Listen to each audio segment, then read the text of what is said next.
엑스레이 사진은 크게 두 가지 색깔이 있는데요. 색이 많을수록 단단하거나 빽빽하게 채워진 공간인 것이고요.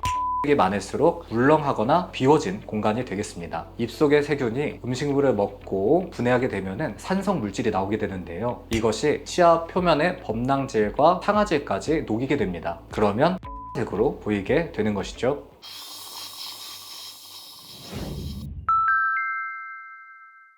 여러분들, 치과 가면 어떤 점이 가장 걱정되시나요? 많은 분들이 과잉 진료에 대해서 걱정을 많이 하십니다. 막상 치과에 가게 되면 생각보다 설명을 잘 해주지 않으시는 경우도 있잖아요. 그냥 몇 번 치아에 충치가 몇 개가 있습니다, 이렇게 설명하시고 끝인 경우도 간혹 있을 수 있고요. 그래서 오늘은 똑똑하게 진단을 받고 싶으신 분들을 위해서 치과 엑스레이 보는 방법에 대해서 알려드리려고 합니다. 제가 지금부터 말씀드리는 사항들을 잘 숙지하고 치과에 가시게 되면은 치과 의사 원장님께서 말씀하시는 내용도 더 잘 이해가 되실 수가 있고, 내 치아를 위해서는 어떤 치료 계획이 가장 좋을지 판단하시는 데 있어서도 많은 도움이 되실 것 같습니다.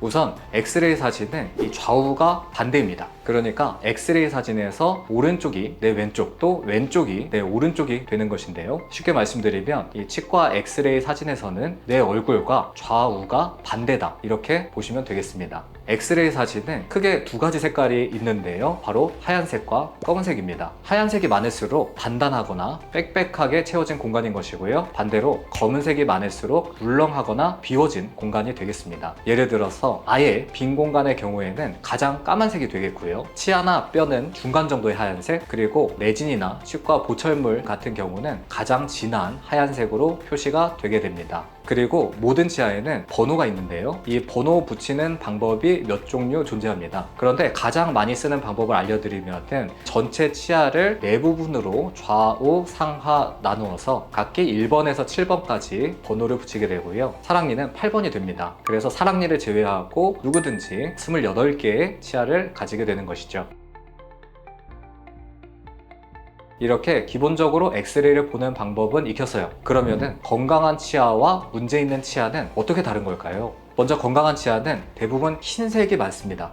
이 치아를 보시게 되면 가장 바깥쪽에 단단한 층이 범랑질이라고 부르는 층인데요. 그 속에 상아질이라고 해서 범랑질보다 약간 무른 층이 있습니다. 마지막으로 가장 안쪽에는 치수라는 물렁물렁한 조직이 있는데요. 이 공간 안에는 신경과 혈관 등의 조직이 있습니다. 그래서 까만색으로 보이게 되고, 충치가 생겼을 때 신경 치료를 들어보신 적이 있으실 텐데요. 그때 치료하는 신경이 바로 이 치수 부분이 되겠습니다. 반대로 문제가 있는 치아 같은 경우에는 주로 까만색이 많게 됩니다. 첫 번째로 충치 같은 경우에는 입속의 세균이 음식물을 먹고 분해하게 되면 산성 물질이 나오게 되는데요. 이것이 치아 표면의 범랑질과 또 때로는 상아질까지 녹이게 됩니다. 그러면 그 공간이 푸석해지고 빈 공간이 생기게 되는 것인데요. 그러면 까만색으로 보이게 되는 것이죠. 두 번째로 세균이 입안에서 잇몸 염증을 만들게 되면 잇몸 뼈를 녹이게 되는데요. 그렇게 되면 잇몸 뼈가 내려가거나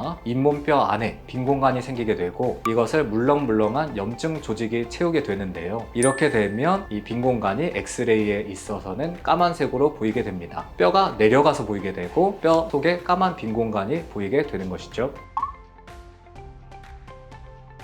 이제는 실제 진료 케이스를 보면서 한번 연습을 해보겠습니다. 첫 번째로 이분은 67세 남한이신데요. 첫 번째로 보실 수 있는 거는 이 어금니 부분에 여러 개의 치아가 없어지신 상태입니다. 그래서 뼈 이식을 통해서 없어진 부분의 치아들을 임플란트로 적절하게 수복해 주시는 게 가장 필요하겠고요. 다음으로 이 오른쪽 왼쪽 어금니 치아들 중에서 뿌리에 충치가 여러 개 있으신 상태입니다. 이 중에서 이 오른쪽 치아, 그다음에 왼쪽 치아 각각 한 개씩은 충치가 상당해서 발치가 필요하신 정도가 되겠고요. 이렇게 없어지신 치아들 또 적절한 임플란트 수식을 통해서 회복이 가능하겠습니다. 그리고 마지막으로 전반적으로 이 잇몸뼈가 약간씩 없어지신 상태이시기 때문에 정기적인 잇몸 치료를 통해서 더 이상 잇몸뼈가 내려가지 않도록 관리를 잘 해주시는 게 꼭 필요하겠습니다. 다음으로 이 환자분은 24세 남자 환자분이신데요. 첫 번째로 보실 수 있는 것은 오른쪽, 그 다음에 왼쪽 위아래에 총 3개의 매복 사랑니가 있으시네요. 이 매복 사랑니들은 현재 사랑니 염증이 이미 활성화된 상태는 아니지만은 언젠가는 생길 수 있기 때문에 미리 예방적으로 이 사랑니들을 발치해 주시는 것도 권장드릴 수가 있겠습니다. 이 오른쪽 아래 끝에서 두 번째 치아에 보시면은 뿌리와 뿌리 사이에 까만색이 보이는데요. 이 까만색이 바로 말씀드렸던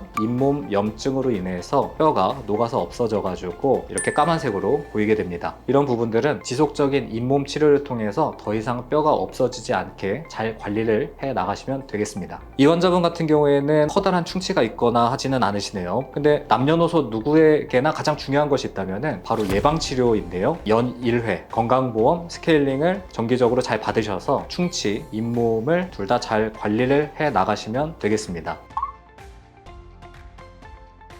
오늘은 치과 엑스레이 보는 법에 대해서 알아보았습니다. 이렇게 설명을 듣고 보면 누구나 이해하실 수 있는 부분인데요. 앞으로도 이 치과 엑스레이에 대한 컨텐츠를 통해서 함께 더 공부를 해본다면 치과 의사 원장님의 진단을 더 잘 이해할 수도 있게 되고 나에게 맞는 진단과 치료 계획에 대해서 더 좋은 결정을 내릴 수 있을 것 같습니다. 그럼 모두 치아 건강 잘 지키시길 바랍니다. 여기까지 치아킹 장영준 원장이었습니다. 감사합니다.